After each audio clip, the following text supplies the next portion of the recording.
Good afternoon, everyone. It's James Carpenter with Country Living, and here we have two heaping piles of mulch delivered back to back, and I'm gonna spread that mulch out.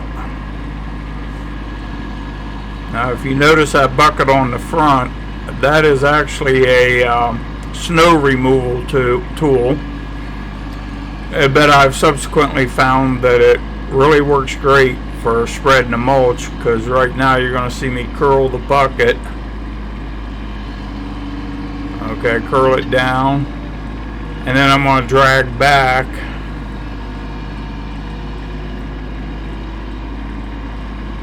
and if the arm of the loader wasn't in the way, you'd be able to see a little bit better. But you can see how that bucket is open underneath. So when you curl it, you can use the blade in the reverse direction. And when you have the bucket flipped up, then you have a blade with no bottom. You can see how open that is. It's really good for doing the mulch, is what I'm saying.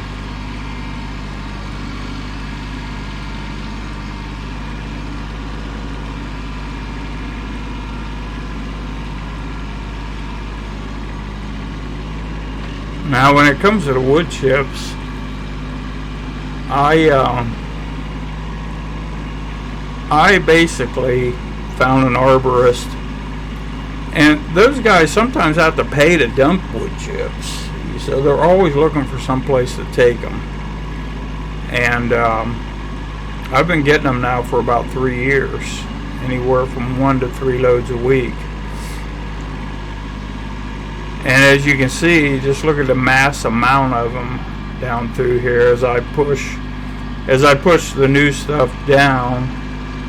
You can just see how massive this pile of wood chips is. It's pushing 3 feet deep in some places.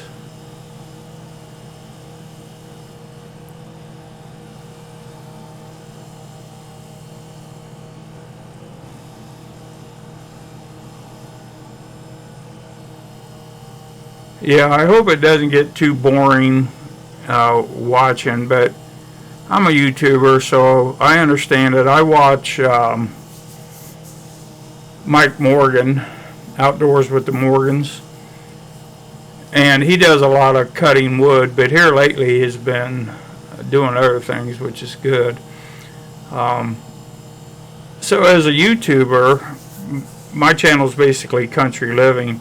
So I don't do wood chips for a living, so it's not going to be wood chips every single day. It's going to be any activity that I do around the place here. But if I were a channel that focused on one thing and one thing only, it would be composting these wood chips, because that's my goal, to compost all these wood chips, turn them back into dirt, and have a very valuable product.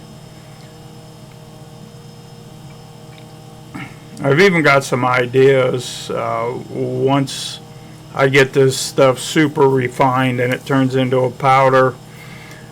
I'm thinking about putting it in a grass seed spreader that you pull behind a lawn tractor. I've got one that's probably 3 feet wide, which is pretty wide.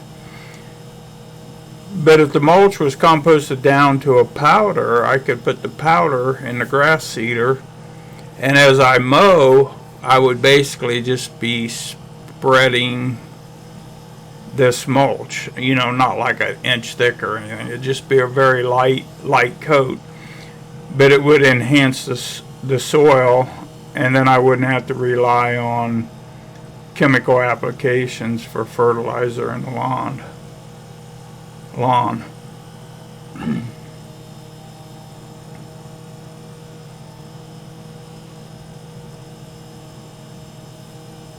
You can see as I push, that stuff just builds up. But with that bucket, I can raise that bucket up about two inches or so, and the mulch just kind of trickles out as I push the pile down to the end. I'm going to speed it up a little bit more for you. I don't want to get you totally bored.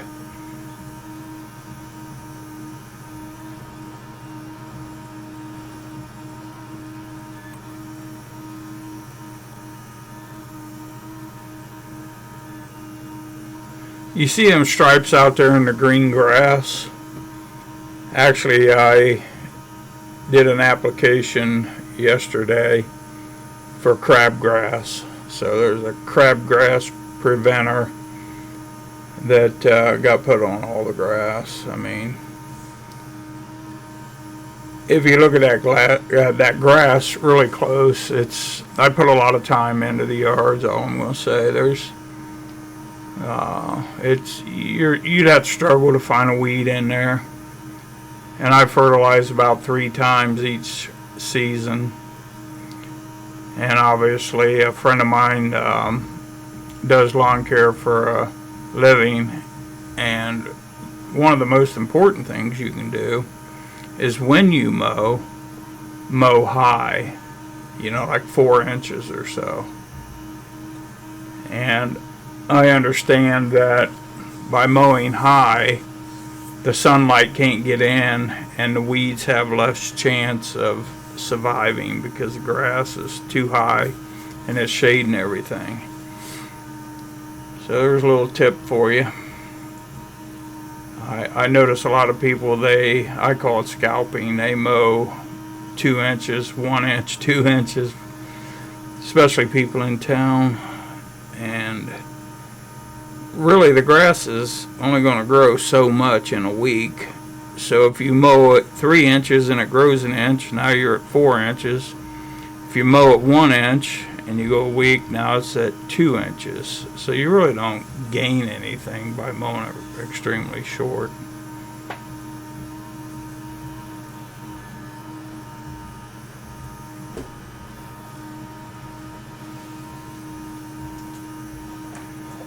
Now these chips actually look pretty good, and what I mean by that is the arborist told me that it's not a lot of sticks and branches. It's a lot of put a 6-inch tree in there and let it grind it up. So they're pretty much what I call premium wood chips. But then again, once they rot down, there's nothing left of the wood.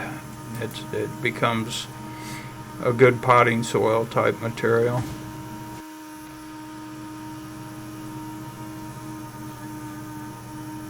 Okay, so I came around to the other side and I'm basically pushing this closer to the pile of wood chips.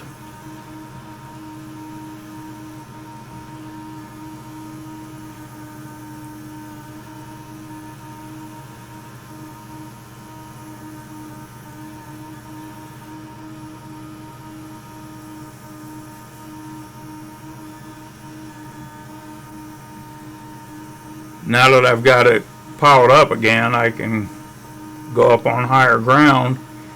I can pull them wood chips back, and that's when I take the bucket and I push them down to the end of the storage area.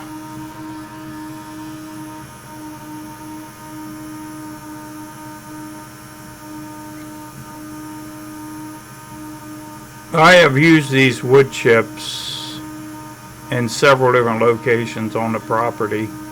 Someday I'll have to do a video and just show you everything that's been wood chipped. It's amazing. If you had to go out and pay for that mulch, oh boy, that'd be expensive.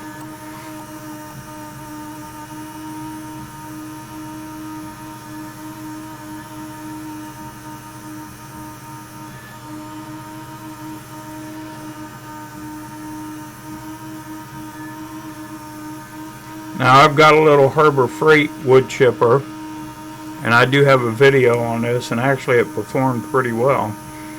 The title has something to do with a second grind makes it fine. But if you take these wood chips in the state that they're in right now, you run them through the Harbor Freight chipper, and it just really makes them smaller. It gives them a really good look.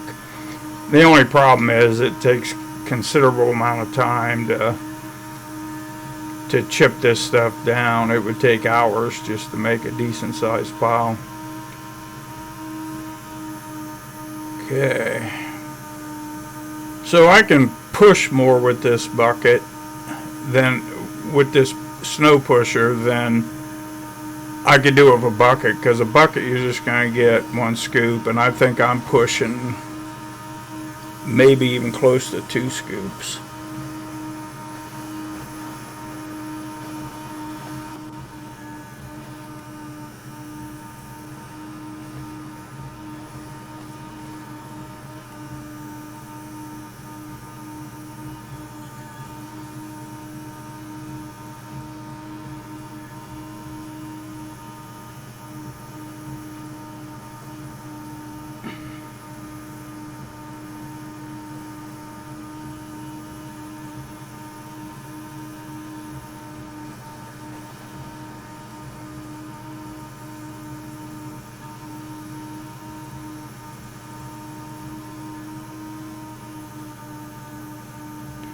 You know, get back to those arborists. Just find one along the road working in somebody's yard. Just stop and talk to them. And, you know, if you got a small farm and you want to start getting loads on a regular basis, it'd be a good start for you. Alright, so we're going to look at the final product. This is down at the far end. I'm trying to get that curved around a little bit so when I mow, I see some wavy spots, but once the deck hits those, it'll straighten those out a little bit. Or I could try to finesse it with the bucket. But if you look at that pile, you can see how thick it is. I know things on the camera, they don't appear to be as big or steep as they do in person, but I can guarantee you this area here is at least 3 feet deep. Now, if you remember at the start of the video, we had 2 heaping piles there, and this dark spot up here is where those piles were sitting when we started this project, and now it's over. Yep.